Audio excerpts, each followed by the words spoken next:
the moment of Loba Chitta, is there Vitaka Chittasika or not? So can you help me to answer the question, Mr. Yes, this one is quite straightforward.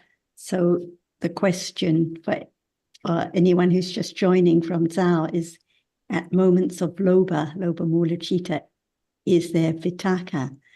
And the answer is yes, because vitaka arises with every citta except for seeing, hearing, smelling, tasting, and touching. So even in the sense door process, when loba arises, vitaka is there touching the object in order for the citta and the loba to experience it. Without vitaka, loba cannot arise. So vitaka is sometimes translated as thinking, and people just think of the mind door. But even now, so quickly after seeing, when loba is there, vitaka rises and touches the object. Even with the vipaka cittas after seeing, vitaka is there. So with every citta in the sense door process, apart from seeing, hearing, smelling, tasting, touching, vitaka is there. And in the mind door process of each citta.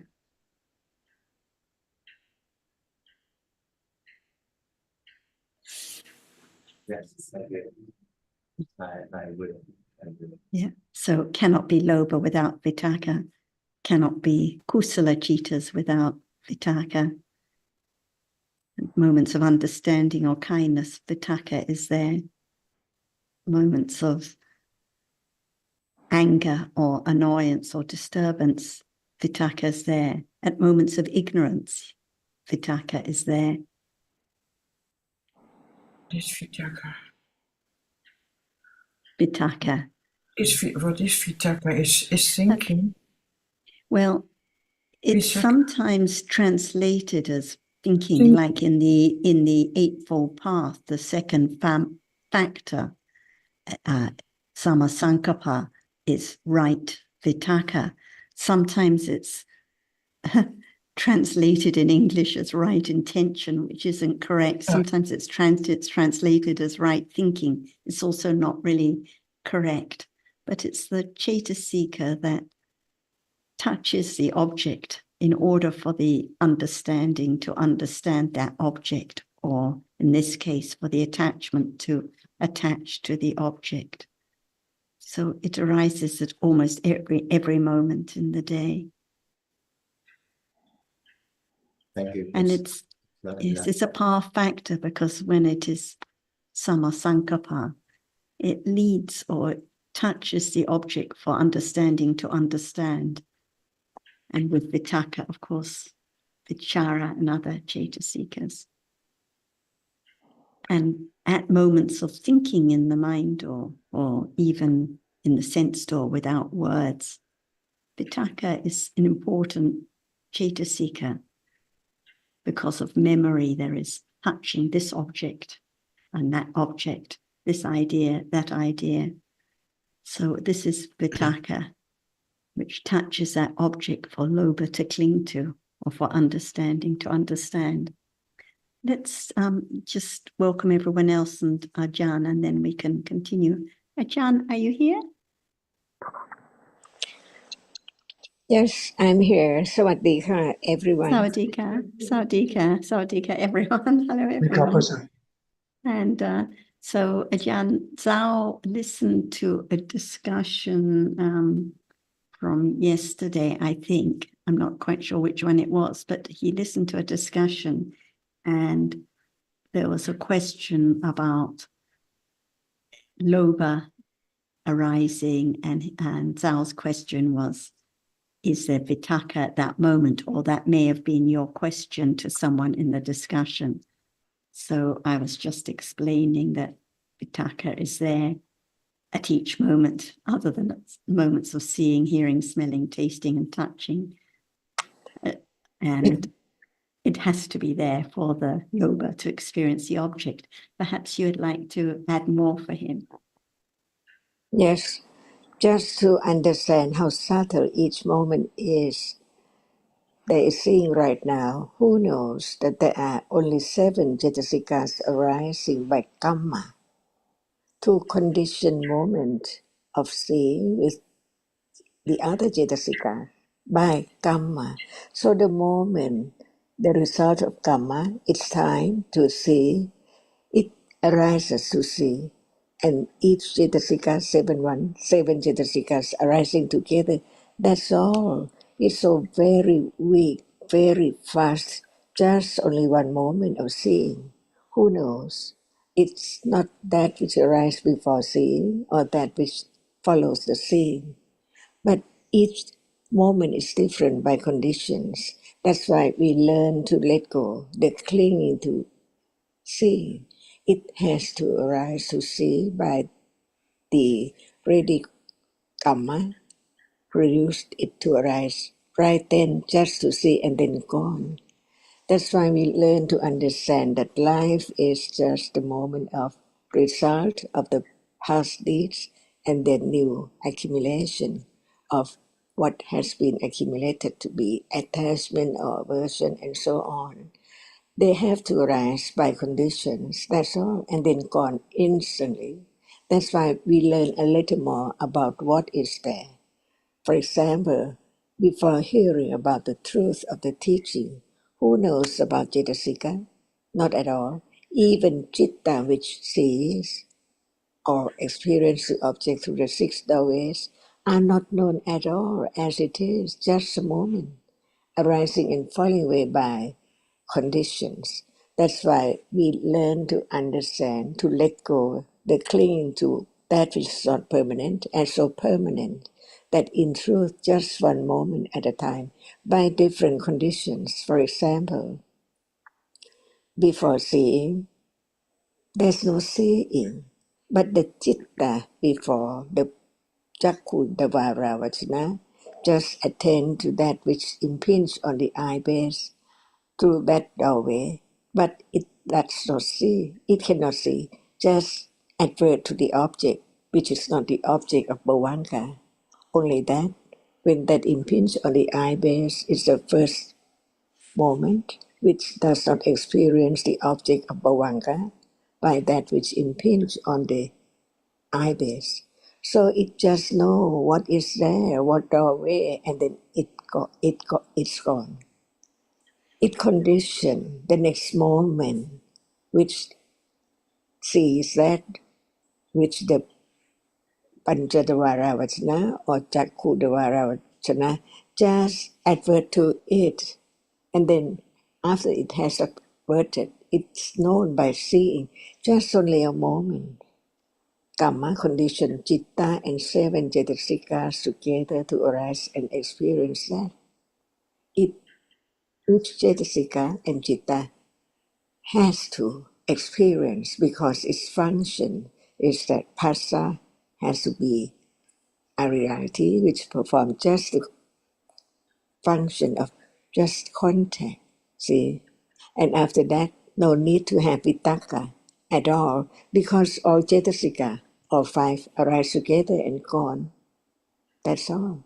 But after that, how can that be experienced? Because the object which impinged on the eye base hasn't fallen away yet. So it's aramana paccaya for the citta to arise to experience it as long as it hasn't fallen away.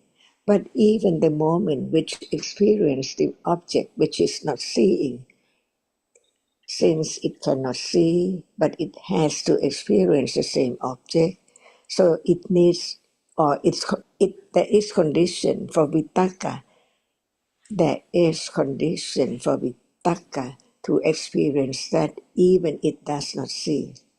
So if there's no reality which touch the object, how can it be known? That's why the citta, after seeing, conditioned by vitaka to experience the object, but it does not see at all. That's why each moment is conditioned. So we learn a little more From then on, Vitakka experience the same object as seeing or hearing, smelling, tasting, touching, but Vitakka does not see at that moment because the seeing is conditioned by karma. So we learn just a little more to understand what is that. Even Vitakka, when it arises with other cetasika, it touches the object. For panya, for manasikara, for feeling, for what cetasikas are there, performing the function. They do not know each other at all, but there are conditions for a moment to arise, to be that moment, and the next one, and the next one, all by different conditions. So when it's not moment of actual seeing, hearing, smelling, tasting, touching, it needs vitakka to touch the object, to experience that. And the other citta follows have that vitakka as well. Because it's not moment of seeing, hearing, smelling, tasting, touching. That's why only 10 cittas experience the object by karma condition it to arise. Vitakka does not arise at that moment because karma conditioned only 7 cetasikas to condition just a moment of seeing, very short. So now it doesn't seem that seeing is so short. It seems like it's there for a long time. All those moments of seeing, no matter when, vitakka does not arise with that moment at all. So vitakka is the foot of the world because without it, seeing is gone. It is not experienced more. But since the object is there and it conditions the other moment next to seeing to touch it for each moment after to experience whatever object is there. Beyond anyone can experience that because even seeing right now is not directly experienced yet. So all dhammas, even they can appear depending on conditions. What is the object?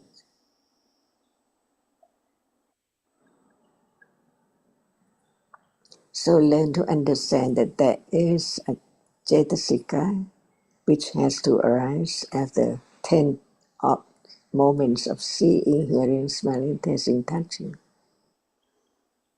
Otherwise, the object cannot be experienced.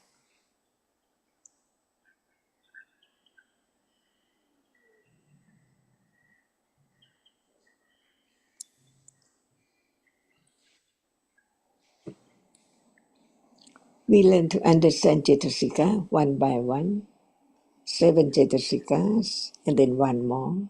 Vitakka arises with any citta after those 10,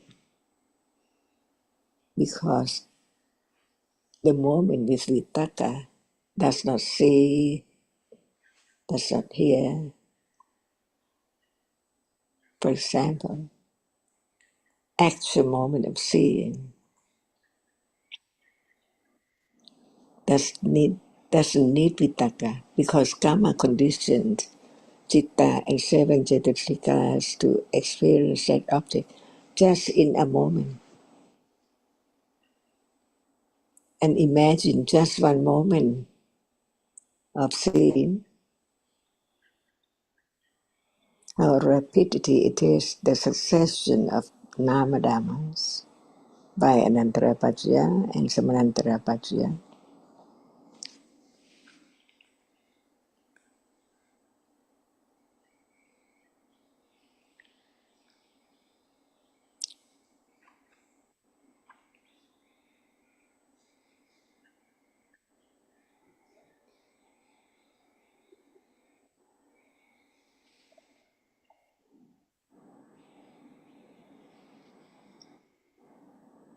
Thank you, Achan.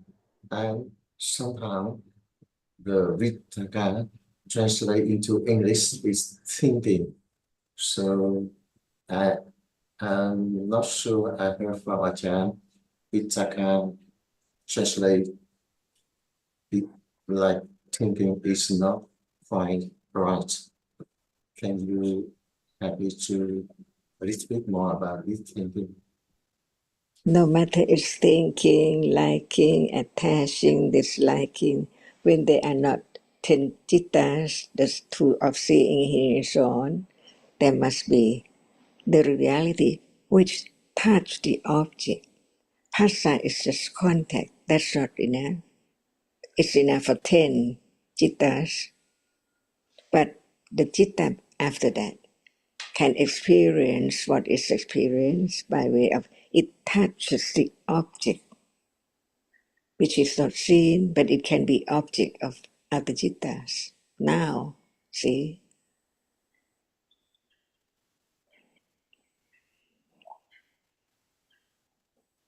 what about if that is just only moment of seeing? Can there be any idea about that which is seen? Can there be moment of being attached to it? And so on. Because seeing just see that which is seen, visible object, and only one moment.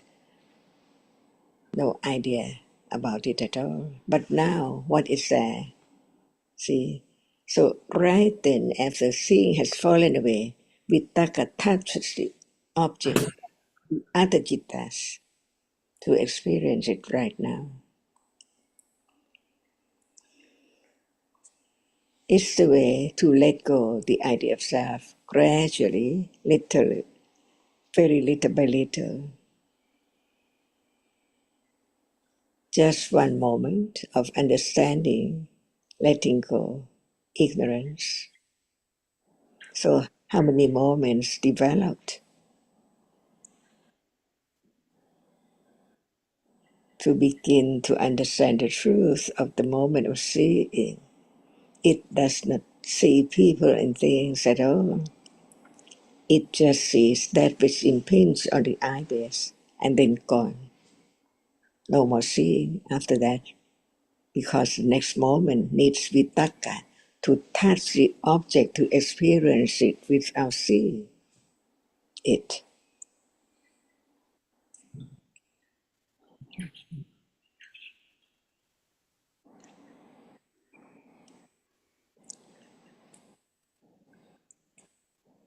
So at moment of thinking, we can think about color, we can think about people and things, but it's not the actual moment of seeing or experiencing that object through the eye doors, ear door.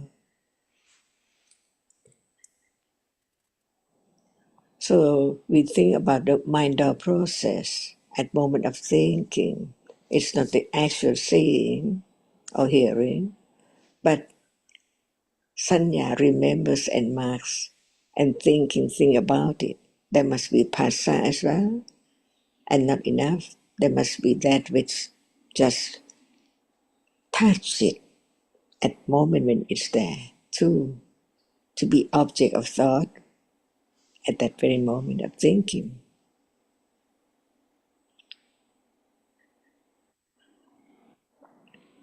If we do not learn to understand just one reality at a time, they are together as something all the time. So how can there be the moment of experiencing the arising and falling away of a reality?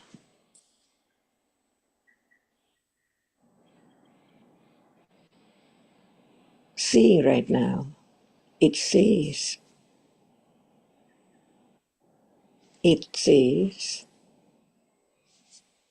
and then gone, who knows? But learn to understand the truth of each reality. Seeing is citta, which arises by kamma, condition to it to arise to see, and then gone. It's not there all day, but it seems like it's there all day. But there are other moments which are not seen at all. one moment at a time, so quickly. So it seems like, what is that in a moment?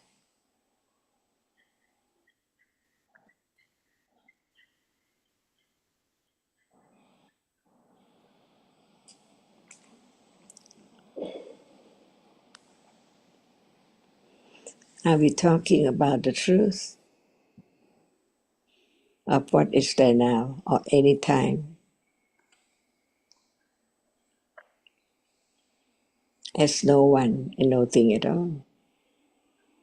In truth, what is there gone, never to return, sunyata, anatta.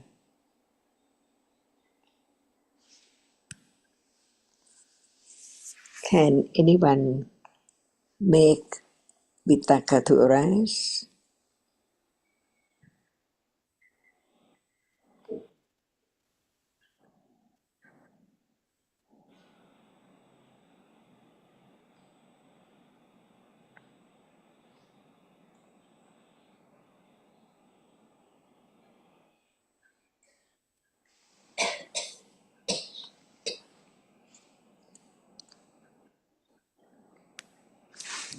So vitaka arises with each moment of citta, at moment of hearing, at moment of considering. When we talk about hearing, it's not the moment of hearing. We talk of moments of hearing and thinking and have some idea about the objects so very quickly.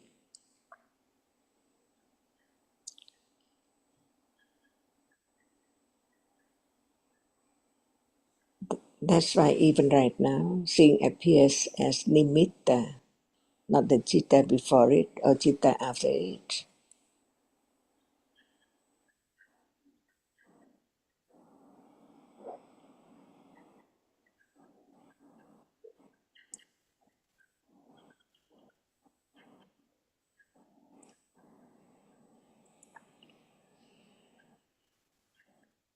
So the translations we read are just approximations because we're talking about different realities as explained by the Buddha in Pali. So whatever word we use is not really going to be adequate. So this is why we really have to understand a little more about the nature of the reality and beginning to understand when it arises helps to understand that it's not something, not someone, just a Dhamma arising for a moment and falling away. So at a moment of seeing, no vitaka. At the next moment, the sampatinchana and then the santirana, vitaka is there. So nothing really to do with what we conventionally think of as thinking. It's just those vipaka citas experiencing the object that they need, vitaka, that leads to or touches the object, and then the lobha or the moha that usually follows again needs vitaka. So any translation is going to be confusing if there's not enough understanding of the reality. So we learn a little more. We read in the suttas about kinds of right vitaka or right thinking, but immediately we think about a story or situation, like thinking about the Dhamma, and we think this is kusala vitaka, but no, because it's just for a moment. Whatever reality we're talking about is just for a moment. So like now, discussing Dhamma, moments of kusala vitaka, moments of akusala vitaka, and in between moments of vipaka vitaka too, like when the bhavanga citas arise, or when the other vipaka citas arise after seeing. So it's there arising at almost every moment in the day, just for a moment, and then gone. So this is a way to appreciate that whatever Dhamma we're talking about is just a Dhamma arising and falling away. And so it doesn't matter too much how it's translated. Some people get disturbed when they see it translated as thinking or intentional, but any word is not really going to be the right word. So that's why we have to just learn a little more about its nature.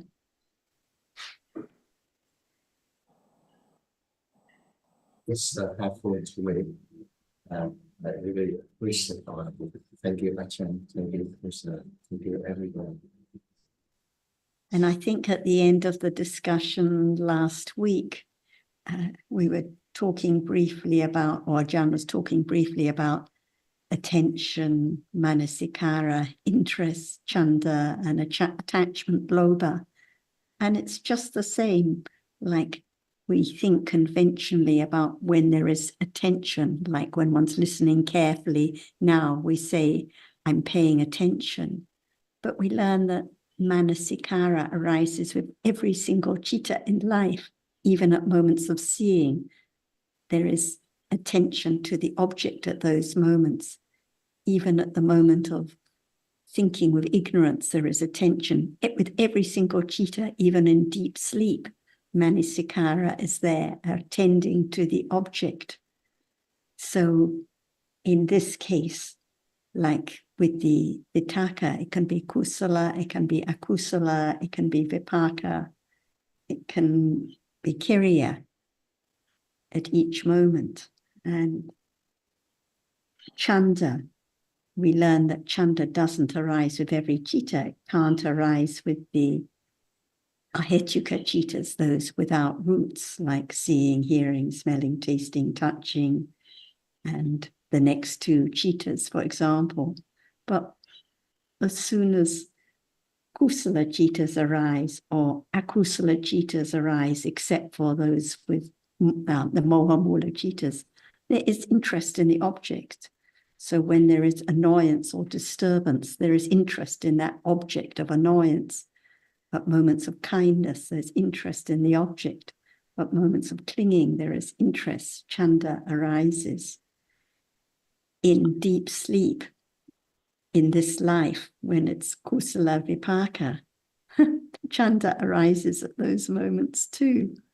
So gradually, by considering a little more about when these different dhammas arise, we begin to appreciate it's quite different from our usual way of thinking. And we can appreciate that they're dhammas arising by conditions and falling away instantly, or anatta, no matter how they are translated. And they have to condition each other and arise by their particular conditions, like a miracle or magic, arising, performing their functions, falling away.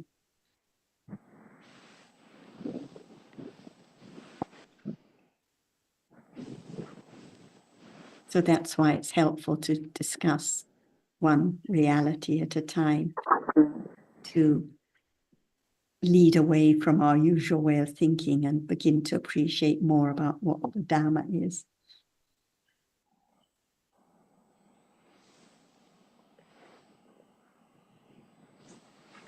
Anything else, Zhao, on the topic of terms or dhammas, or this anything to do with these factors?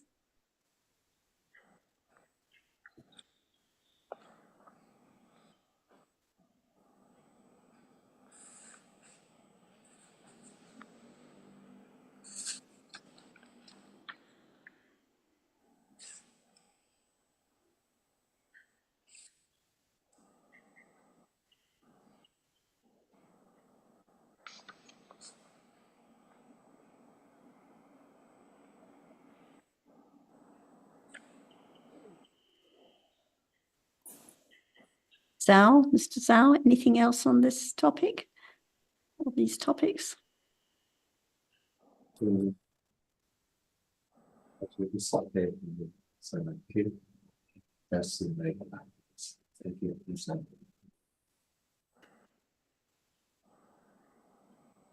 Yotika, do you have anything you would like to bring up today to discuss?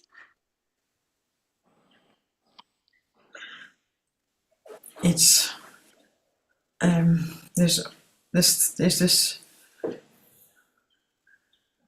repeating in myself, what is reality? And my question is pain? Pain is a reality, but then it is a conventional reality. But is it also a reality in the ultimate sense? What is pain is unpleasant feeling. Exactly. Unpleasant feeling, unpleasant. Feeling also, what is exactly reality? I have the idea that it is to touch on, that it is ultimate reality, and that it has to be rupa or chitta or chittasika or aniban. Okay, so is unpleasant feeling a kind of Vedana? It's I think it's Vesna, it's unpleasant feeling. And is Vedana a nama or a rupa? Is a nama? Is a It's a nama? nama. Is it a chitta, a chaitasika, or a rupa? A chittasika, I think. A chaitasika. So unpleasant So feeling, it is a always a chaitasika, yes, cannot be Yeah. a rupa. So it always has to experience, to taste the object. And there are two kinds of unpleasant feeling. There is the unpleasant bodily feeling at moments of, for example, touching heat, something very hot, or touching something very hard. There is painful feeling, painful bodily feeling at those moments that is unpleasant. And it's a chaitasika, it's Vedana, and it arises with the chitta, which touches, which experiences that undesirable object, the rupa. So it's always a chaitasika. So this is what we refer to as painful bodily feeling. It's called Yes. bodily feeling because it arises with the kaya vijnana, the body consciousness, but it's always a nama, it's always Vedana. And Yes. it's different from what is referred to as the unpleasant mental feeling. They're all Vedana, just the same. They're all mental, but the unpleasant feeling, the domanassa that arises with dosa, when there is aversion, doesn't arise at the moment of bodily consciousness. It arises when there is, for example, thinking about that unpleasant object.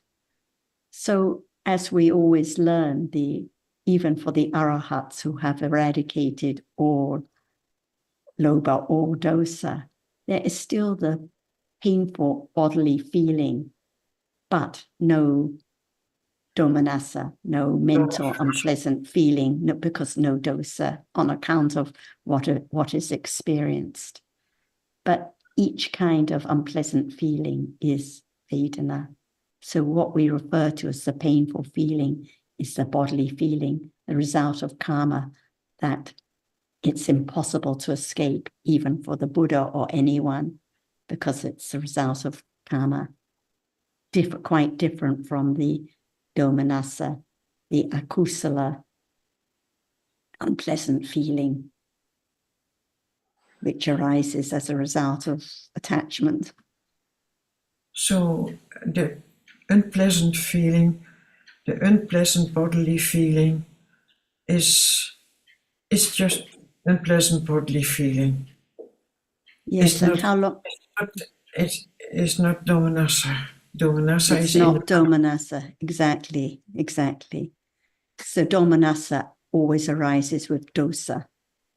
So at the moment of painful bodily feeling, no dosa at that moment, because only 7 chaitasikas arise. The Vedana is unpleasant feeling. It is dukkha, but it's not domanassa. So it's dukkha Vedana, as opposed to sukha Vedana, but it's not domanassa. There's no dosa arising at those moments. So usually we find it very important, and we're so concerned about the pain the painful bodily feeling. But the painful bodily feeling, it arises just for that moment, the moment of touching, and falls away. But then so many mind or processes with dosa and domanassa on account of what has been experienced. At the And moment, again and again. I experience this. At the moment, I experience painful bodily pain. I experience the pain. It And seems that I um, experience it, but I actually, yeah, the just the Vedana itself experiences the object, yes, but we immediately take it for my pain. yeah, I speak with yeah.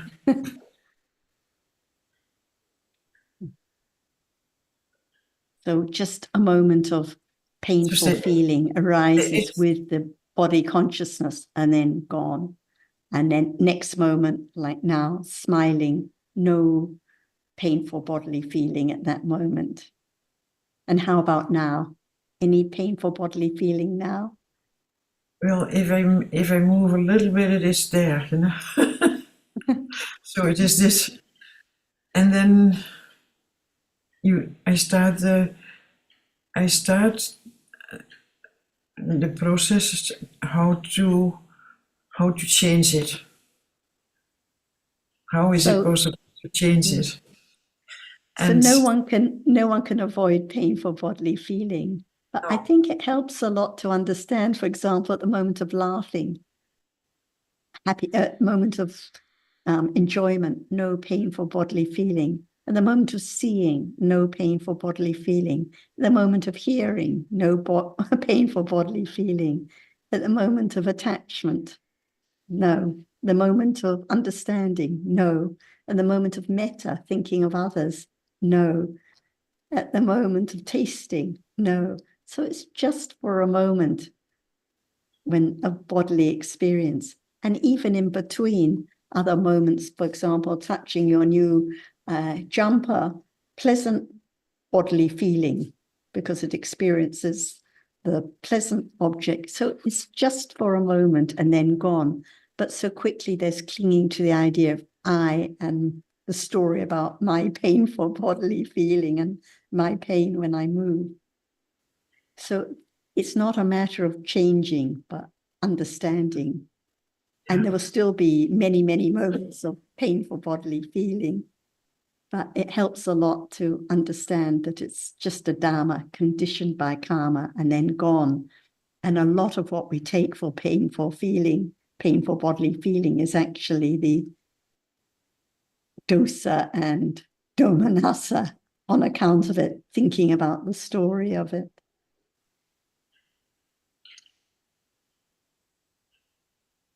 Perhaps Ajahn would like to add more about.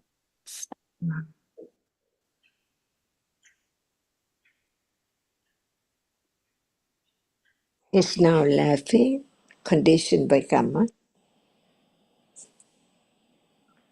is a question from Ajahn.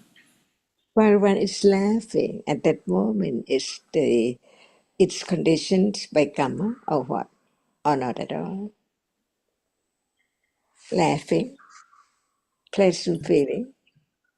Pleasant. It's not I the vipaka, right? do not understand the question, I think. Because we are talking about 5 kinds of feeling. The bodily feeling, only 2. Pleasant at moment of touching, very soft, very pleasant. So the feeling right then is pleasant feeling. But Yes. when it's sore or whatever, we doesn't like itching and so on, Sharp. it's unpleasant bodily only. With our body, there cannot be itching or fever or whatever. Is there stomach ache or headache? Nothing at all when there's no body, right? No. Headache, sore throat, and so on. are conditioned by karma to condition unpleasant vipaka through body. So while one has quite very keen, very firm understanding of the truth, it's just that which is conditioned by karma. No one can make it arise at all. The bodily painful feeling, no matter it's hurt or it's what, it's conditioned because it's time for karma, akusala karma, to condition that moment. That's why at moment of seeing, hearing, smelling, tasting, touching are conditioned by karma. To be present is the kusala karma. To be unpleasant is by akusala karma. That's why we learn in life how many moments are the vipaka, the result of kusala karma or akusala karma. The first moment, the patisanti citta, is conditioned by karma. See, can it be moment of bodily painful feeling? No body to condition unpleasant feeling as arms and legs at all. Just only very, very tiny kalapa conditioned by karma to be kaya, bhava, hataya, only that. So at that moment, the vipaka is a patisanti citta, not the kaya vijnana. That's why we learn a little more how many vipaka are there in life, how many akusala vipaka. Only 7 kinds of akusala vipaka, not as many as other moments of kusala vipaka. That's why, what are the 7? See, 5, seeing, akusala vipaka, experience and present object, hearing, smelling, tasting, touching, 5, and sampatichana and santirana, only 7 vipaka, which is akusala vipaka. No matter it is killing, stealing, or big crime, so very, very bad kind, but it can condition, no matter in hell or as animal, only 7 kinds of akusala vipaka. See, that's why seeing cannot perform the function of birth. The 5 cannot perform the function of birth. And then the sampadichana just receive the object. It cannot perform the function of birth at all. But the last one, the santirana, it experienced the object as the last akusala vipaka. It experienced with santira, moment of what you say. Some people might think that it is this word translated and so on, but thinking about different moments of experiences and object, at moment of seeing is so short then gone, and sampadichana is conditioned to have vitaka, touch it, and experience by touching, with touching vitaka, and then gone. So after that, after touching, it experienced more, and we use that word santirana, can perform the function of patisanti. No more akusala at all to perform that function. Only the last one, the santirana, akusala vipaka, condition birth consciousness. No matter it's tiny ant or the elephant, the patisanti citta is only santirana, akusala vipaka. So we learn little by little about each citta. For example, the function of sampatichana and the function of santirana. They are different by moments, experiencing the object just after seeing, hearing, or painful feeling, and then gone. just by receiving vitaka, touch it to be object, to experience that object after seeing.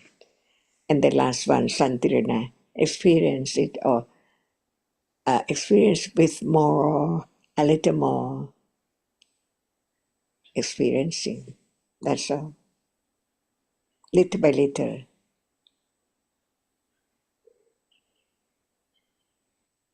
It's too much to think about, but in life we I can, can understand what moments are moments of akusala vipaka.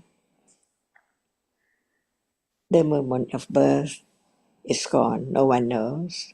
At moment of sampatitana, just right after seeing consciousness with vitaka, just touch the object, for it's translated as receiving consciousness.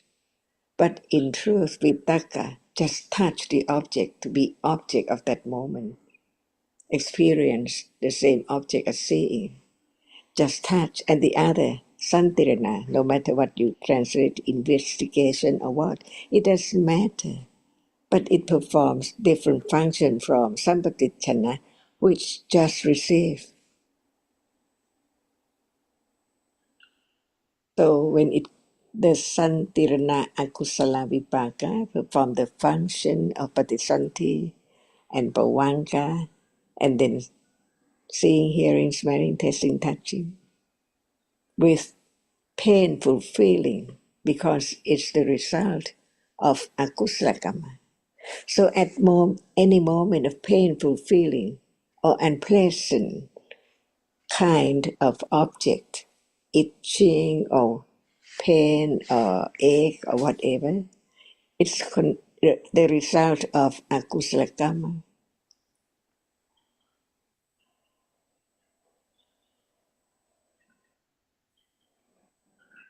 So in life, 7 akusala vipaka, but kusala vipaka, since there are more conditions for kusala to arise, more cetasikas performing their function for a moment of kusala to arise.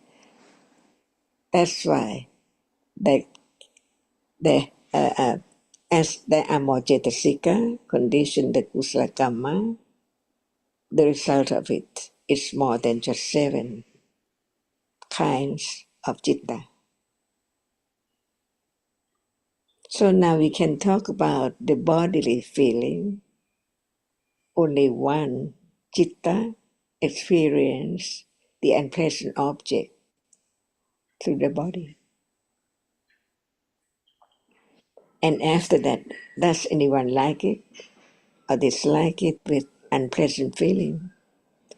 Or no unpleasant feeling mentally at all because of right understanding of that degree can let go all kind of akusala and kusa, the arahata's citta. No more unpleasant feeling, but still have the unpleasant bodily feeling by karma.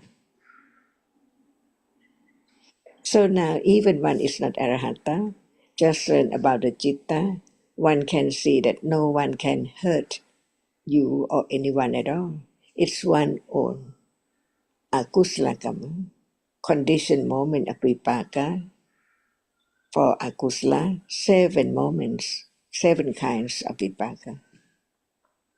No matter it's great pain, or just very little unpleasant object is there, experienced.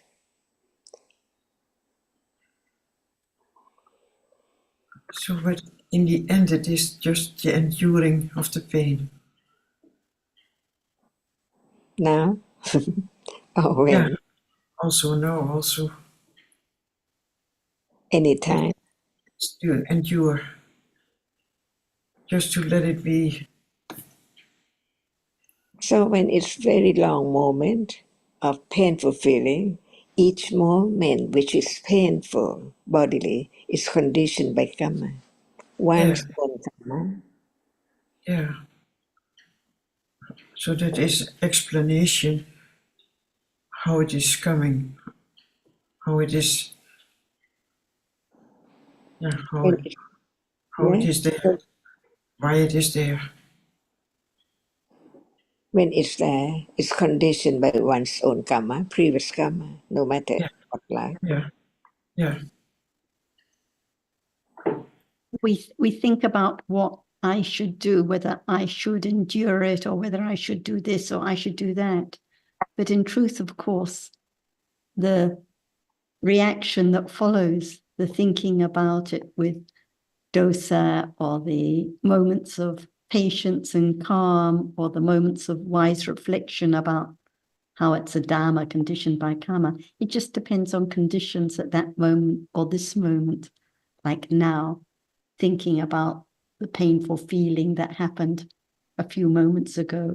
There can be wise reflection. Actually, it's all gone at the moment of reflecting on the Dharma or smiling, no painful feeling. But usually there's thinking, clinging on to the story about it, forgetting that it's just a Dharma.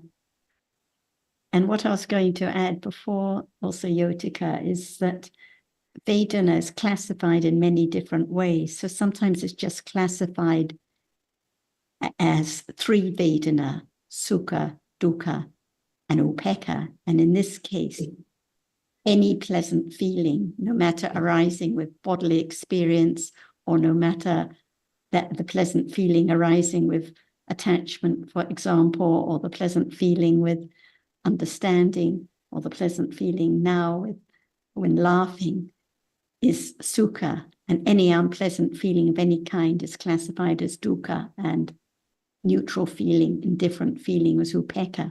But sometimes Vedana is classified in 5 ways, as Ajahn referred to. In this case, the Sukha Vedana refers to the pleasant bodily feeling, the feeling arising with the bodily experience of a pleasant object.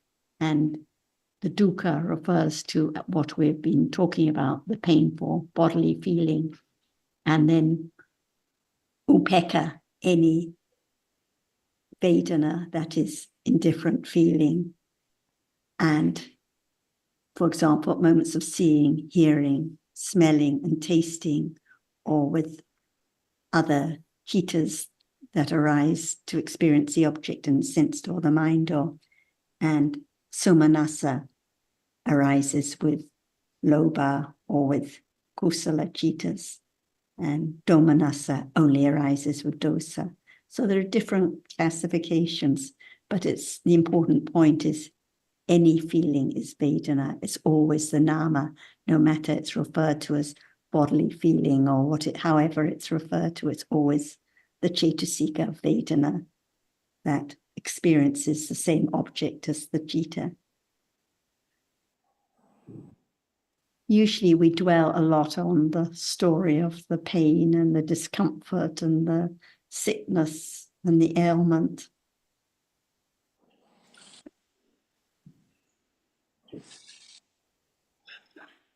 But it's all gone. It's all gone.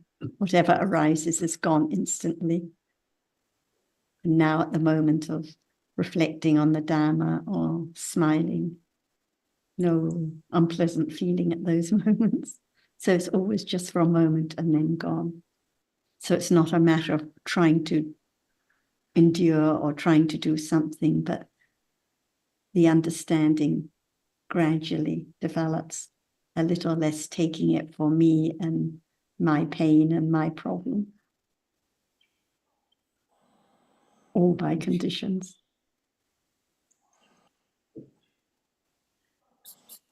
Sadhu, sadhu, sadhu.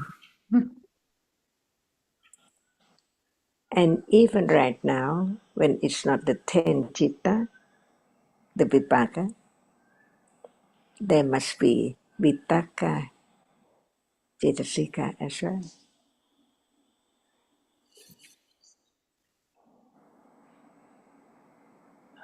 But if I just, I hope I am clear in experiencing. But if there is this kind of pain, that it is just bearable, you know?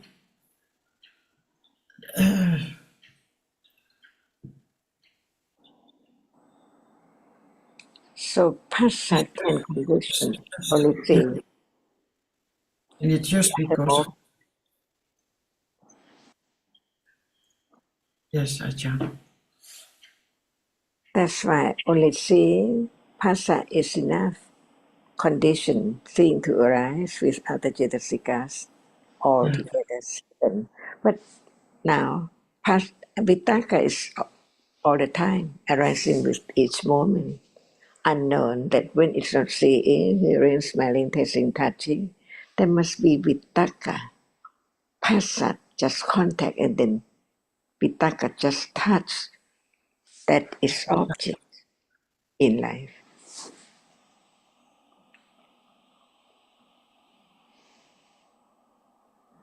I hear the words, but I cannot understand, I think.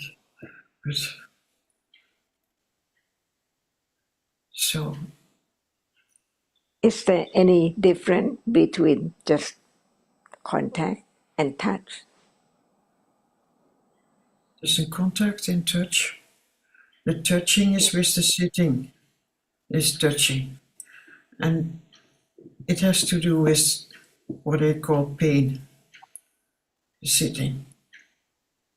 You know, What about yeah, something? a certain way of sitting makes that pain. No, and that is just, it's just that I thought this is the reality. It was the start from the question. This is the reality. This experiencing the pain is unpleasant feeling, experiencing the unpleasant feeling, and it is going, coming and going, coming, going, coming, going. And it is, I can see that it is karma and that it is past karma and vipaka.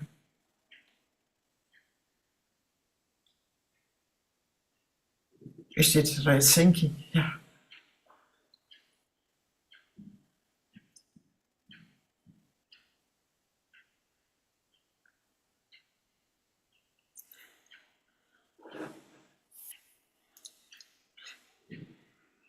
Yeah. So Okay. we read about even the great arahats like Moggallana couldn't escape from incredibly strong racking pain. So it has to be the way it is. There has to be pain of all kinds, all degrees, experiencing the object through the body sense. It's just But normal.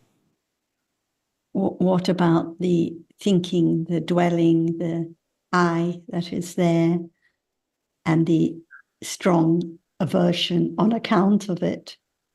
Yeah. The second arrow, that is the real problem in life.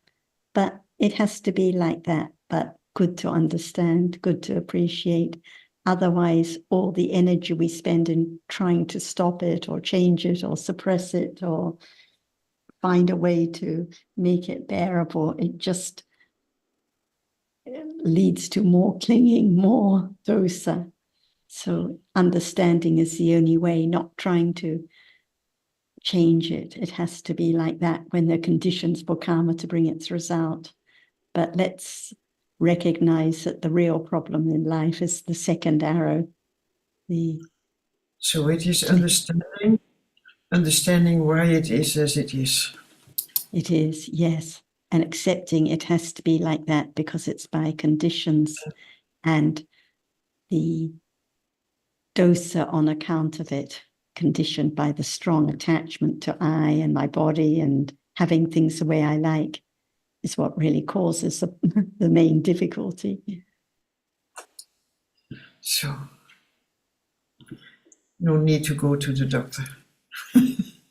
It doesn't mean don't go to the doctor. It doesn't mean don't take medicine, because even when taking medicine, if it brings some good result, that's also by result of karma. If there's so it doesn't mean change the lifestyle. It doesn't mean don't have surgery when needed. It doesn't mean don't sit in a more comfortable chair. But these are conventional ideas, but when it comes to this moment, the reality, the pleasant feeling now, the unpleasant feeling now, it arises by conditions, not by I doing anything. It's the result of karma, the painful feeling right now. Some people will take the medicine and it will be better. Some take the medicine and it's worse. But the painful feeling is always, the bodily feeling is always a result of karma. That's the big learning, Don. That's the big learning in it. That it is not me. Yeah, exactly. That's the main point. Yeah, thank you so much. Thank you so much, Ajahn. Does anyone else have any comments they'd like to add on this topic or any other one? Maeve, anything you'd like to bring up today? Anyone? Sarah, I was just actually reflecting on, we've been talking about pain as experienced by an individual. But there's also I suppose, the intention to try and alleviate another's pain. And I'm just wondering, given that if that's combined with an understanding that all painful experiences are the result of karma, does that, I suppose, interfere with the intention to try and, or how, no, not interfere. How can it be reconciled? How can the intention to help another or alleviate another's pain be reconciled with the understanding that their pain is the result of karma? When you help someone, Maeve, and the pain goes away, that's also the result of karma, no? Yes, yes. So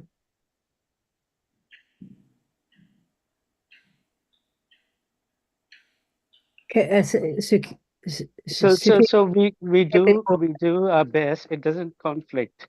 The conflict is that we're just having this idea that since we're thinking that it's all the result of karma, is it useless to help? And we're talking as though there's only that karma. There's going to be many karmas that's going to condition what we don't know next, you know. So if that understanding about the other person's pain being the result of his or her own karma, why would that, for example, stop metta from arising in the other person? It wouldn't. And once metta has arisen, it's natural that you'd want to, help the other person not to feel that pain. Right. Yes, you're quite right. That in fact they're quite separate, because we never know the levels of karma that are operating at any given time, or what will happen next. So if the intention arises, it's kind of in good faith. That's right.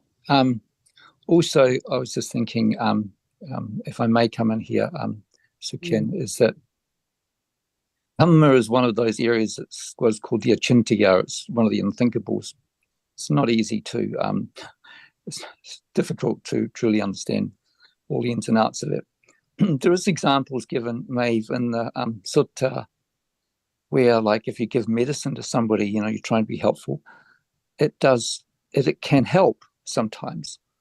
Sometimes you give medicine, ideally through metta, but sometimes it doesn't help.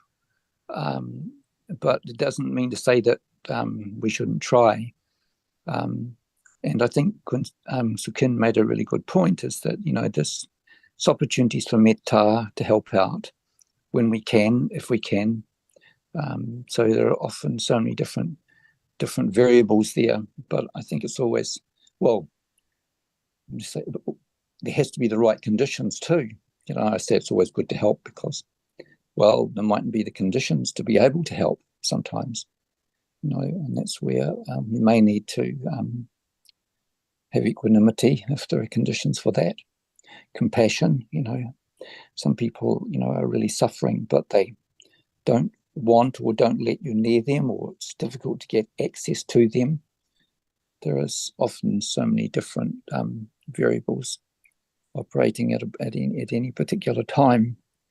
And as you said, sometimes, like, I guess I'm thinking of Devadatta, sometimes the deeds that are done, he, towards the end of his life, decided to go and seek forgiveness from the Buddha, But the Buddha said, he will never be able to see me again.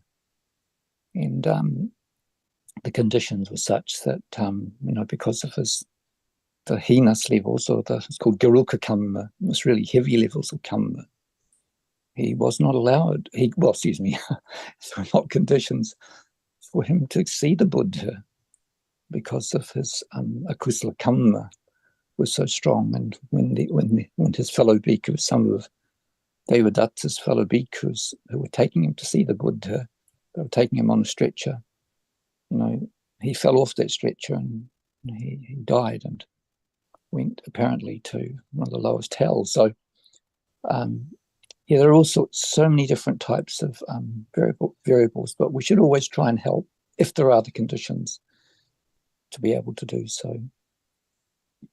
Yes, thank you, Sundara. It's a reminder that there is so much that cannot be known at any given time. And may even Buddha himself, when he have maybe any physical pain or maybe sickness, and it doesn't mean that Buddha wouldn't seek help. I mean, he have his Chivaka, which is his personal physician, which is Sotapanna as well. So it doesn't mean that we understand that all are the reserve karma, and when someone gets sick or whatever, but it doesn't mean that we don't get seek for help or get medicine to cure and all that. It doesn't mean that. Mm. Mm. Thank you. And the nutriment, the temperature conditions, the rupa that impinges on the body sense. So when tasting warm soup, for example, it's a condition for karma to bring kusala vipaka. So this is why we give the right food, for example, that is suitable, for example, or the right temperature, make the heating a little warmer when someone has a cold and so on, because of those rupas that impinge on the body sense condition for kusala vipaka at those moments. So many different conditions, not just karma. Yes, But also the body sense and the rupas that impinge on the body sense condition for the bodily experience. And Sarah's just sorry, keep going. I was going to say, Sarah was just reminding me there was a situation once where I believe it was Sariputta, when he was quite unwell. He was unwell and he knew of this particular type of gruel or soup, rice soup, that would help him. And there was a Dewa who knew that she could be helpful. And so she conspired to get this for him. And he did not take it because he felt it was inappropriate. I'm just trying to remember the conditions why he thought that was inappropriate. But he felt it was breaking one of the rules for a bhikkhu somehow. Yeah, and anyway, because he wanted to be so pure with his sila, he was healed. The problem went away. So there are sometimes all sorts of different conditions that even though somebody may help, but somebody might consider it inappropriate or not proper for a bhikkhu to do certain things, as in the case of that one with Sariputta. I'm just trying to remember it a little bit more clear, because it doesn't, as I'd explained to you, it doesn't seem to make sense. But there was some aspect of when he was being helped by this Dewa that he considered it inappropriate. And so he didn't accept the help. But because, the purity of his intention, he was able to get well. So there are all sorts of conditions, and we can't say it interferes in a way either, because as we know, realities, there's nobody to interfere, which might sound rather strange, but we know that's true. It's just different conditions operating in all sorts of very complex ways. And as you're referring to Sundara, 4 kinds of nutriment, ahara pachya, not just the physical nutriment, but also the chitta, the chetana, and the passa. So many different conditions which can bring theirs out. I can't get this thing back on. No, that's a good example. Yeah. And actually, Sarah, I know that we often say the Dhamma, and Ajahn frequently says the Dharma is the best medicine. And that's on a multitude of levels, isn't it? That just hearing the Dharma can condition a person to maybe act more wisely, or reduce some of the anxiety and worry, which often is conducive to a person recovery. I mean, there's a whole multitude of consequences from hearing the Dharma. So that thought about the Dharma being the best medicine is not a glib observation. It's quite profound, isn't it? And it's also a reminder that we're actually sick all the time. It's not just the painful bodily feeling. What about the ignorance now? What about the clinging now? What about the aversion, the irritation when sick? So actually, sickness is most of the day. Yeah. And this is why the best medicine is Dharma anytime, for any kind of ailment. Even at this moment, for the ailment of ignorance, the worst kind of sickness. Actually, we are mentally ill throughout the day. And it's reminding me too, Sarah, there about that Salala Sutta, about the arrow. We often make matters much more worse than they needs be, because of our aversion, or primarily because of our aversion, or we want to do something to alleviate that, and but we forget, as you've just alluded to there, Maeve, that Dhamma is always the best medicine, and that in the highest sense of that word, even though, and Sarah just a moment ago mentioned, it's the Pali word is Bhaisajja. That's the traditional medicine that the bhikkhus were allowed. Perhaps just to add there, it was a fermented cow's urine that was quite a well-known medicine at that particular time, that was allowable for them, and that they did take when there were the right conditions. But as you mentioned, also there is the medicine of Dhamma, which is, there's no question about that. And as you know, and as we know, that can lead to enlightenment in situations, like in the case where Patachara, or one of those women who was beside herself with grief, And the Buddha said to her to go and get some sesame seeds from a house that hasn't known death. That was kind of the medicine, because she was told that the Buddha was the master healer, and that he would be able to heal her grief. And so often that happened too, because he was known as the great physician, the master physician. Mm.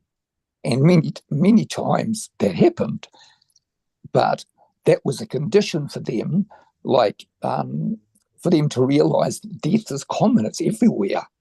And when she realized that, she subsequently came back to see the Buddha and, took on robes and became a bhikkhuni, and subsequently became enlightened. And so there are many cases, like in the case of Wisakha, who came to see the Buddha once, and she was crying. She had lost her granddaughter. And the Buddha said to her, well, if I could replace your daughter with as many people as there are in this great city of Savatthi, would you like that? And she said, yes, I would, Lord. And he said, but Wisakha, how many people die in Savatthi every day? She said, oh, thousands, hundreds, maybe thousands.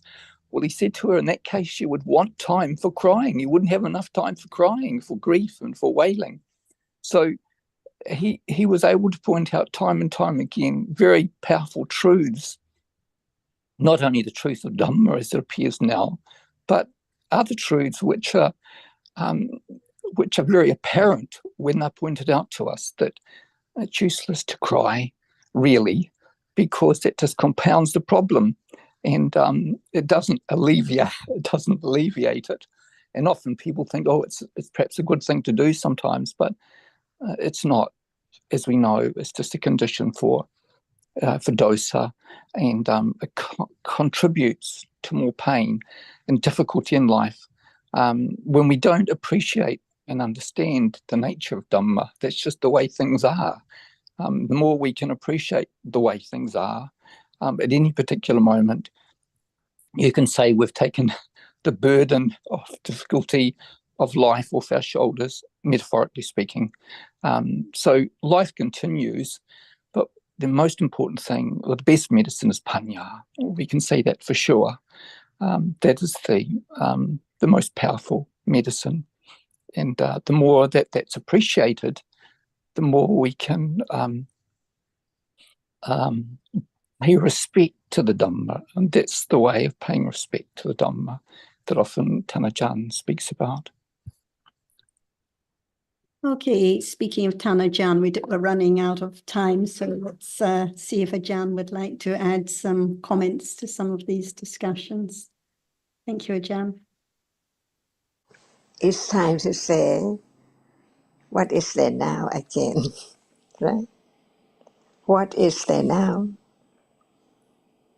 See, that which sees, what is it? Not just the word, but the nature of that which experiences an object does not appear well at all. And even that which is now the object also doesn't appear well, neither. See? So what is there now? When will there be a little more understanding of the truth that what we take for I any moment is only the reality which arises and experiences the object differently at different moments? Only that in life.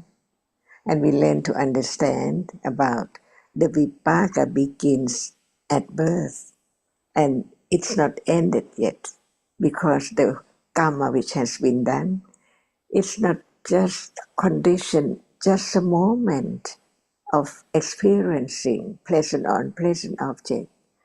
So in life there are moments of vipaka conditioned by karma to arise, to experience the object through eyes, ears, nose, tongue, and body.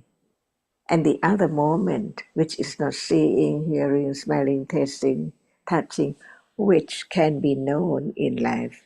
There are other moments which are not the result of karma. That's why life is just a moment of experiencing eyes, the object through the eyes, ears, nose, tongue, and body. And then another moment of attachment, aversion, ignorance to that which appears in life without a little more consider the nature which just arises to experience the object in different manners, different quality, different characteristic. That's all. And then gone, never to return, no memory about this life at all after death. That's why even now it is gone to condition the moment of tomorrow. That's all. All gone when tomorrow comes. Only that, and keeps on like this all the time. How much understanding of what is there, little by little, to be firm enough to condition any moment of not forgetting what is there, touch, what is there seen, and what is that which sees, and so on in life. That's why we just talk about the truth of life, which is only the conditioned reality, just to go on seeing, hearing, thinking, on and on until death, the end of this life. No memory of this life after it is, when it's next life, newly born, newly happenings, everything in each moment, and then gone. If there's no understanding little by little that actually all dhammas are anatta, all means whatever is there is dhamma, real as it is by condition. So very shortly in split seconds and then gone. So life is just like that, repeated again and again, again and again. No end at all if there's no understanding of the truth.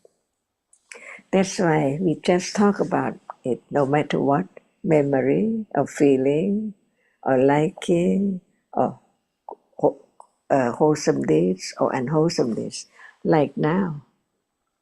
That's why what are vipakas and what are not vipakas can be learned little by little to condition the next moment more understanding, a little more firmer and firmer confidence of the truth.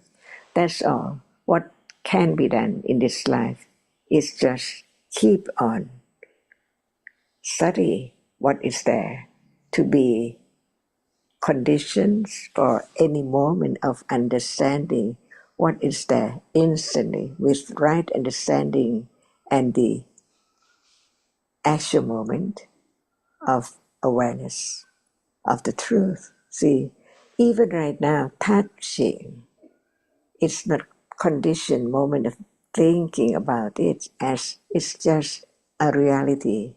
But hearing again and again and again, unexpectedly, it can be moment of beginning to attain to the characteristic with direct awareness and understanding begins to develop little by little.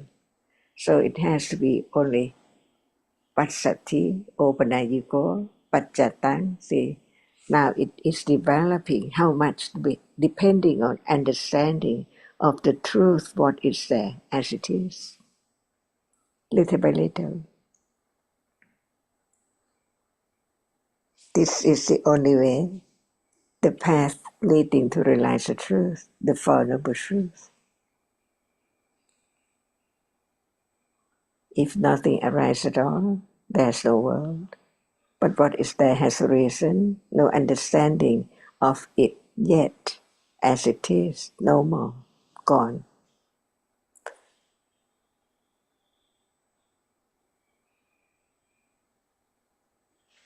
By conditions.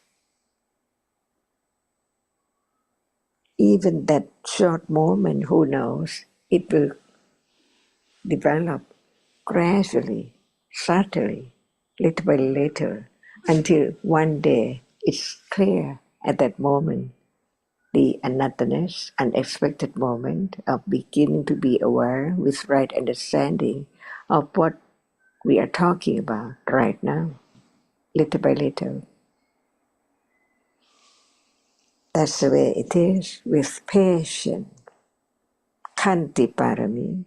And now, while we're talking about it, Viriya Parami, to let go ignorance and attachment, Nekama Parami, and Dana Parami, the best gift is right understanding. So it's not just the things we give away for the other's benefit, but even forgiveness is a kind of dana too. No ill will, no thought of harming, or ill deed, or ill thoughts about it. Little by little, it conditioned different moments from no hearing, no understanding of the truth of what is there at all, and beginning to learn about it gradually, develop firmer understanding. That's all in life. It's the only way to let go attachment because of ignorance, not understanding the truth of what is there now.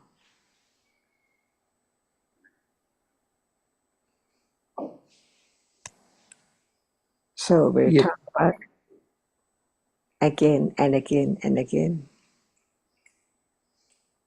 yeah. Thank you, Tanajan, for that reminder. There is that word in Thai. I've forgotten it now, and you've just reminded me that when, for example, somebody has done something that's harmful or that's hurt you, you do not reciprocate. You do not harm the other. You do not harm them. I'm forgetting that word in Thai. I can't remember now. When you don't. So there are many, as you've said, there are many types of giving. Abhayadana. Abhayadana, that's right. The gift of no fear. Yeah, Abhaya. Yeah, Abhayadana. That's right. Yeah, the gift of that other person needs to have no fear from you. And that is a very beautiful thing also that to cultivate, that, you know, whatever nastiness perhaps that a person may do to you, you give them that gift of you will have, they need to have no fear about what they may think you will do to you. Yeah, and as you've just reminded us too, that, you know, the greatest gift, sabbam dhanam, dhammadanam, janati. You know, of all giving, Dhamma is the conqueror, is the winner, is by far the best, as you've just reminded us. And there must be Vitakka Cetasika at each moment, except 10 moments. And it's there as the path, touching what is there with understanding, or touching with akusla. See, so now we're talking about Vitakka, and we know now that when it's not one of the 10 citta, there must be Vitakka, no one at all. It's there. So anytime someone just say or talk about Vitakka, there can be the understanding. It's a reality which is there, arising with every cittas except the 10 cittas, that's all.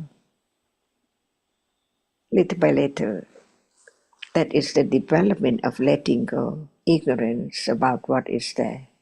Until in a day, what is there can be known, that it's just what kind of Dhamma. They are Dhamma, all are Dhammas, little by little.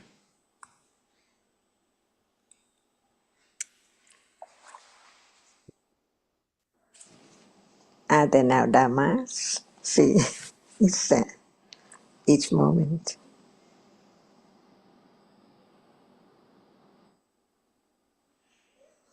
So now I think that there's no doubt about Vitakka Cetasika.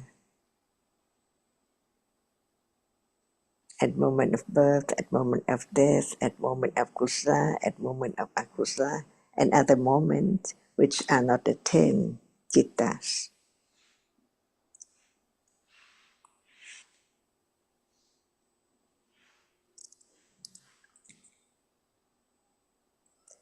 even that moment it let go gradually, so very subtle and very, very little at a time. Without it, without this moment, how can there be a little more development of understanding of what is there when it's not the 10 Vipakajitas? No one.